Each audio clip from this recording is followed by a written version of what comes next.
Today we talk about a subject that is somber, the conflicts in post-colonial African states.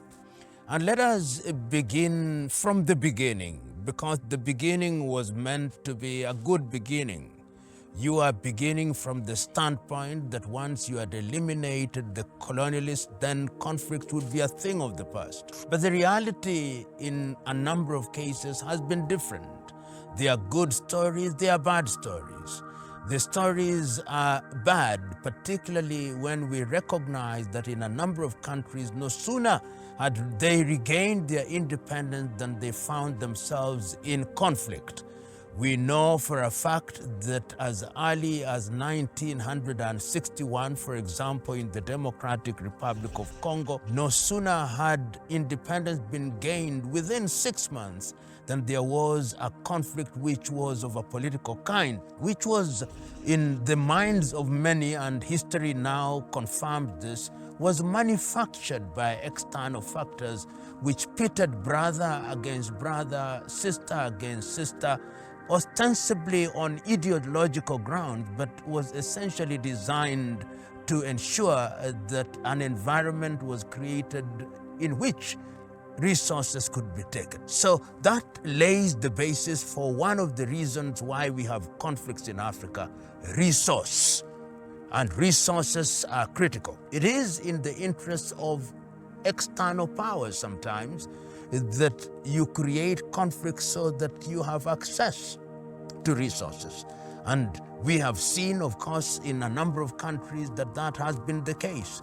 And these conflicts are then fueled through external factors, fueled by mercenaries, fueled by organizations which are externally based and which are externally funded, and whose agenda is to ensure that those countries remain in the spaces of conflict. The Democratic Republic of Congo, even as we talk today, finds ourselves in that space.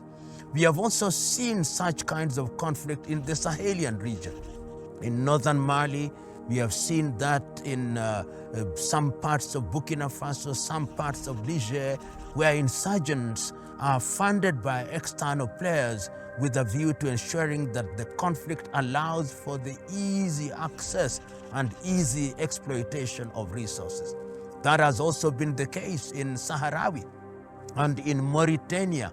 And we know also that that has been the case in southern Cameroon and even in some places in Eastern Africa, where resources have been the target and they have been the cause of conflicts. It's important to pause for a moment now and to remind ourselves that as early as 1963, specifically in 1964, one of the arguments of the leaders at that time was that there was potential for conflict out of territorial claims.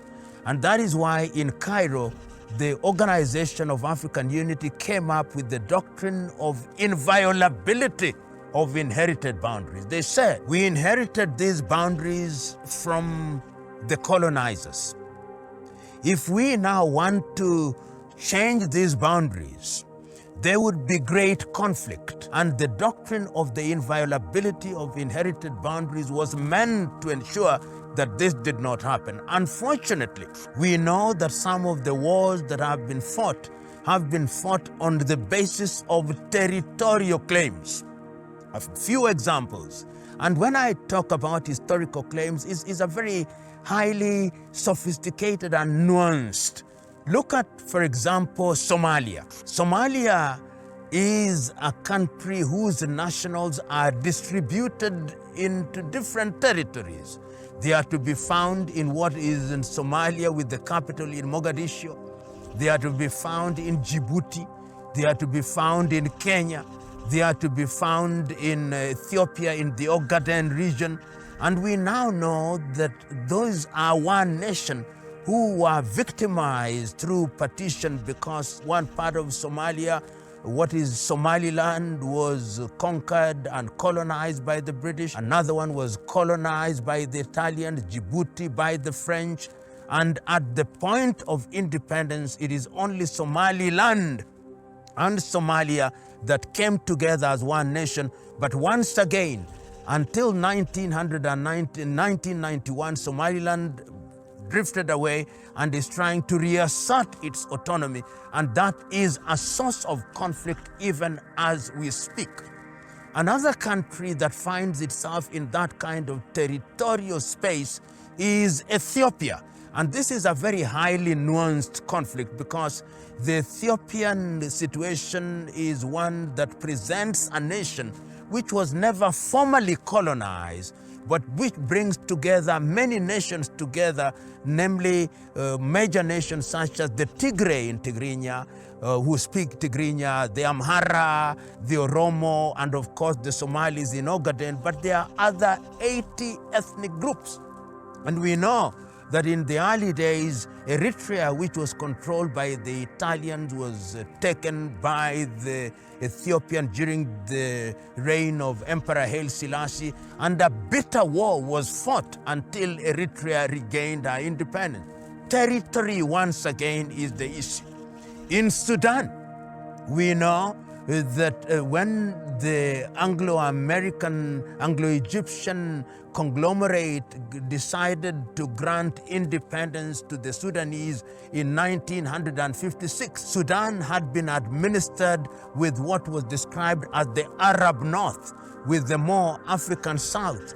And until the year 2011, there had been a bitter war, a bitter guerrilla war, a bitter independence war, and the situation is that ultimately the Republic of South Sudan was created once again as a result of territory. And even contemporarily, as we speak now, there is a bitter war going on in Sudan because there is contestation. In Darfur region, the Fur want to be a part of Sudan, but they think that they are being controlled, they are being Arabized by force. There are those in the IBA region, the Nuba Mountains and the Blue Nile. Once again, this is territorial which is inherited from the colonizers. In the western part of Africa, we know that there were parts of what is now called the Cameroon, when the Germans were forced to surrender their territories to the French, and on the eve of independence, there was an agreement for Cameroon to have a federation with those who are colonized by the French and those who are colonized by the British. And as we speak now, there is a war going on in that area with the southern Cameroon saying we want to be independent as Ambazonians. And they are talking about Ambazonia. We also know that in Angola, there is a quiet, silent conflict where the people in the Cabinda enclave also want to gain their independence because they are separate, they say they are separate and distinct from the Angolan people.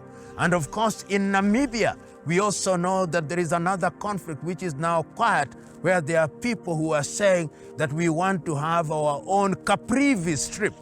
And in Zimbabwe, we are also aware that there is this continued fight, and there are those who say that we want to create our own country called Mutuakazi, which would be a Ndebele nation. So there are many conflicts that has come about which are informed by territorial claim.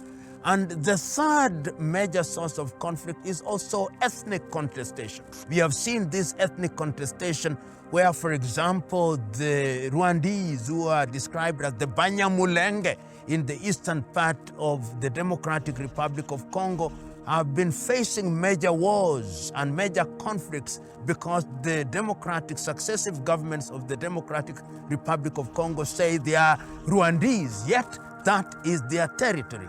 It's a mix of territorial claim and ethnic conflict. We have also seen that such conflicts happen in different parts of Nigeria, where there was a major civil war in 1967, where the Igbo said that they did not feel that they were part of Nigeria, and a bitter war which saw the death of nearly 1 million people was fought the Biafra War. And even as we speak now, there is still agitation by those who want to create a country called Biafra. And even within Nigeria, you hear murmurs of people saying that we want to create the Oduduwa state, which will bring down South in Yoruba, and of course the Hausa Fulani in the north. All these things are conflicts which have come about fundamentally because of the partition of Africa. But there are other conflicts which are also contemporary, which are of a political kind. Quite a number of African politicians like to mobilize their population on the basis of ethnicity. And when they do so, we have political parties which are formed on the basis of ethnic affiliation. And we have seen conflicts in countries. Some of them are high intensity, some of them are low intensity. In Kenya, for example, it has become a culture that almost after every election there's some kind of conflict, which is informed by ethnic mobilization at the behest of the political class. This is something that happens, and which is a conflict which really debilitates a country's organization. We have also seen that in South Africa after 1994, when people are mobilized on the basis that they are Zulu. And this kind of, we have seen even the white South Africans, some of them say, we want our own state in the Western Cape. And all these are happening, and they are undermining African unity, and they are undermining the desire to create stability in these borders. In Libya, we now see the country is divided almost into three. And there are those who are saying we are Arab, there are those who are saying we are Tuaregs. In Mali is the same situation, where in the upper part of it, the Tuaregs want their own country. And of course, the southern people who are of the Bantu extraction also want their own, and the nomads, the Kushites in that area. Sometimes, as I've already indicated, the politicians also generate these conflicts. And we have seen a number of countries where there have been civil wars that have been fought on the basis of political contestation. The civil war in Angola that pitted UNITA, led by Jonas Malheiro Savimbi and Agostinho Neto, was one that was born out of politics merely because there were egos of politicians, and the whole idea was that we are going to fight to the death in order to ensure that we acquire political power. We have also seen conflicts which were designed to remove dictators out of power. That is the kind of conflict that saw the emergence of Yoweri Kaguta Museveni in Uganda. We saw the departure of Idi Amin. We also saw the emergence of the guerrilla movement in Rwanda, which came about as a result of the Tutsi massacre. So African conflicts are multifaceted, are hydra-headed, and the time is now, under the aegis of the African Union, with the support of the regional bodies, to ensure that Africa asks the critical question, how do we bring a stop to these conflicts? And there are many ways in which this can be done diplomatically, so that people do not continue to suffer, so that we do not continue to have internally displaced persons and refugees. Conflicts must end.